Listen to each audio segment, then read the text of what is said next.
अगर पाकिस्तान से बात होगी तो टेररिज्म पर ही होगी। अगर पाकिस्तान से बात होगी तो पाक ऑक्युपाइड कश्मीर पीओके उस पर ही होगी। प्रधानमंत्री नरेंद्र मोदी के इस बयान ने हिंदुस्तान की नीयत, हिंदुस्तान की नीति और हिंदुस्तान की नियति को पानी की तरह साफ कर दिया। दुनिया में जिन्हें लगता है कि भारत और पाकिस्तान के रिश्ते बातचीत से सामान्य किए जा सकते हैं, तो उनको पीएम मोदी का यह बयान हिंदुस्तान का पक्ष, हिंदुस्तान का इरादा और हिंदुस्तान की शर्त बताता है और समझाता रहेगा। विश्व समुदाय को भी कहूंगा, हमारी घोषित नीति रही है, अगर पाकिस्तान से बात होगी तो टेररिज्म पर ही होगी। अगर पाकिस्तान से बात होगी तो पाक ऑक्युपाइड कश्मीर पीओके उस पर ही होगी।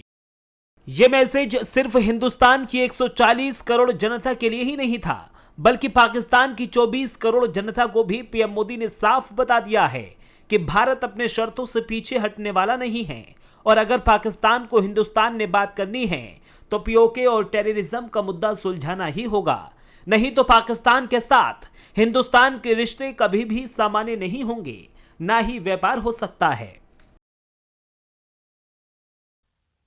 भारत का मत एकदम स्पष्ट है।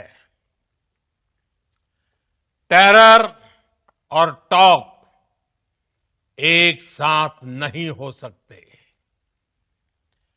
टेरर और ट्रेड एक साथ नहीं चल सकते और पानी और खून भी एक साथ नहीं बह सकता। ऑपरेशन सिंदूर से हिंदुस्तान ने पाकिस्तान की जो कमर तोड़ी वो तो बस एक ट्रेलर माना जा रहा है, क्योंकि भारत ने असली पिक्चर तो उन मुद्दों पर दिखाया है जो पाकिस्तान को जीने का साधन होते हैं, जैसे पानी और भारत से पाकिस्तान जाने वाली आम जरूरतों की चीजें।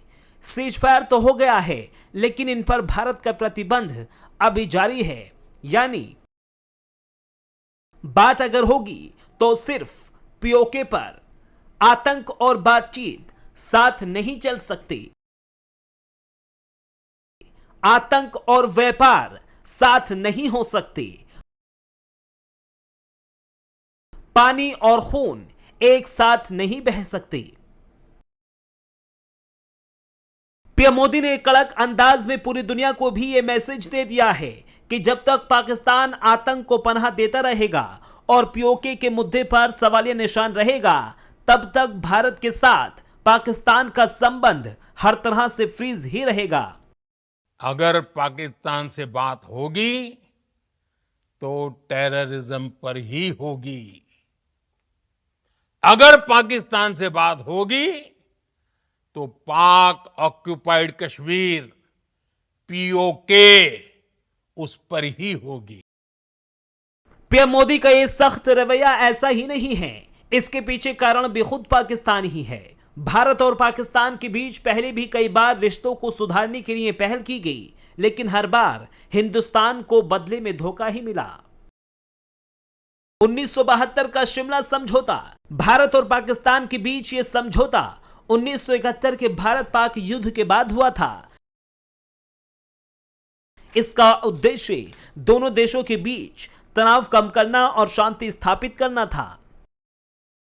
1999 का लाहौर शिखर सम्मेलन, यह भारत और पाकिस्तान के बीच एक और प्रयास था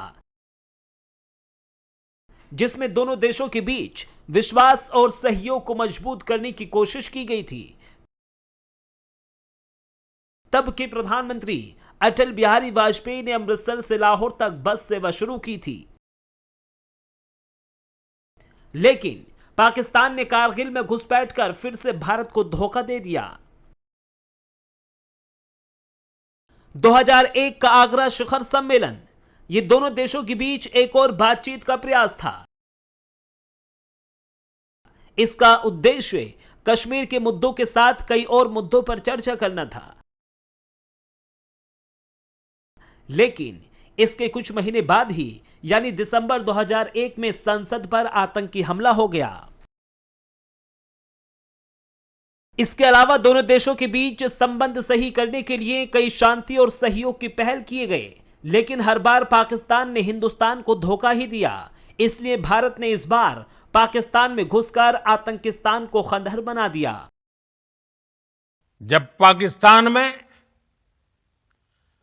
आतंक के अड्डों पर भारत की मिसाइलों ने हमला बोला, भारत के ड्रोन्स ने हमला बोला, तो आतंकी संगठनों की इमारतें नहीं बल्कि उनका हौसला भी थर्रा गया। पीएम मोदी के ऐलान के बाद जाहिर है कि अब पाकिस्तान को अपने ही अंदर अपने लोगों से लड़ना है, क्योंकि उसकी जरूरतें जो भारत से पूरी होती थी भारत ने अभी भी उस पर बैन लगा रखा है। तो जाहिर है कि वहां की जनता उसके सरकार के खिलाफ आवाज उठाएगी ही, और ये कोई आम जरूरतें नहीं हैं बल्कि पाकिस्तान की जीवन रेखा पानी है। और अगर पाकिस्तान अपने रिश्ते हिंदुस्तान के साथ सामान्य करना चाहता है तो पहले बात पीओके और टेररिज्म पर ही होगी। Bureau report, prime news.